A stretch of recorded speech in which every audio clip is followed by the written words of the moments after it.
శ్రీమాత్రే నమః. నమస్కారం. సద్గురు జ్యోతిష్యాలయం వారి యొక్క ఆంగ్ల నూతన సంవత్సర రాశి ఫలితాల తర్వాత ఫిబ్రవరి రాశి ఫలితాలు మనం తెలుసుకోబోతున్నాం. జ్యోతిషాస్త్రరీత్యా ద్వాదశ రాశుల్లో 11వ రాశి అయినటువంటి కుంభరాశి మిత్రులారా, మీరు ధనిష్ఠా నక్షత్రం 3, 4 పాదములు, శతభిష నక్షత్రం 1, 2, 3, 4 పాదములు, పూర్వభద్ర నక్షత్రం 1, 2, 3 పాదాలకు జన్మించిన మీరు కుంభరాశి వారిగా పరిగణించబడుతున్నారు.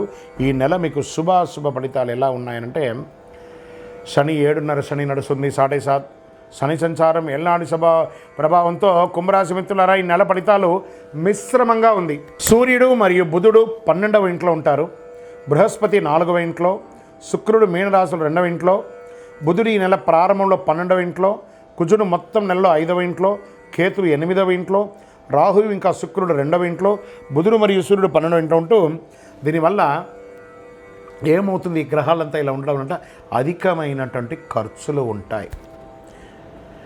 గత 10 ఏళ్లలో ఉన్నటువంటి ఖర్చు ఈ ఒక నెల మీరు పొందే అవకాశాలు ఉన్నాయి. బంధువులు రాక, ఇంట్లో సంతోషకరమైనటువంటి ఖర్చు కూడా శుభపరమైనటువంటి ఖర్చులని కూడా చెప్పచ్చు. జీవిత పురోగతి కోసం అవకాశాలు అందిపుచ్చుకునే అవకాశాలు నెల మొదటి భాగంలో ఉంటుందని కూడా చెప్పచ్చు. విడిపోయిన భార్యాభర్తలు కలిసే అవకాశాలు, ఇంటిలో వివాహాది శుభకార్యాలు, ఉపనయన శుభకార్యాలు, భూమి పూజ, గృహప్రవేశ యోగాలను కూడా చెప్పవచ్చు. ఎందుకంటే ఈ నెల వసంత పంచమి, రథసప్తమి, మాస శివరాత్రి, దాంతోపాటు మంచి శుభకార్యాలు కూడా వస్తున్నాయి. కాబట్టి కొత్త దుస్తులు, ఆభరణాలు కొంటారు. కొంతమందికి కొత్త ఇల్లు, వాహనం వస్తుంది. ఆధునిక శక్తికరమైనటువంటి ఎలక్ట్రానిక్ పరికరాలన్నీ కూడా కొనే అవకాశాలు ఈ నెల ఎక్కువ ఉన్నాయి. పిల్లలు గర్వించదగ్గ విషయాల్లో వార్తలను మీరు వింటారు. వివాహ ప్రయత్నాలు అనుకూలంగా ఉంటాయి. మీ కుమార్తె కుమారుడికి వివాహం అయ్యే అవకాశాలు ఉన్నాయి. అప్పుడప్పుడు చిన్న ఇబ్బందులు వచ్చినా మీ నోరు అదుపులో పెట్టుకుంటే అన్నీ అదుపులో ఉంటుందని చెప్పచ్చు. బంధువుల నుంచి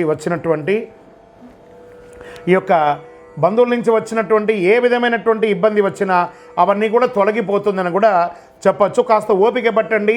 బంధువుల మధ్య ఉన్నటువంటి వారు ఎవరైనా మీకు సహకరించకపోతే వారితో ప్రేమానురాగాలతో మీరు సందర్శించండి. కుటుంబ విషయంలో ఇతరుల యొక్క జోక్యాన్ని అనుమతించకండి. వాహనం నడిపేటప్పుడు జాగ్రత్తగా ఉండండి. స్నేహితుల వల్ల మంచి అవకాశాలు వస్తున్నాయి. ఉద్యోగులకి మార్పు ఉంటుంది. ఆఫీసులో ఉన్నతాధికారులతో మాట్లాడేటప్పుడు సహనంగా ఉండండి.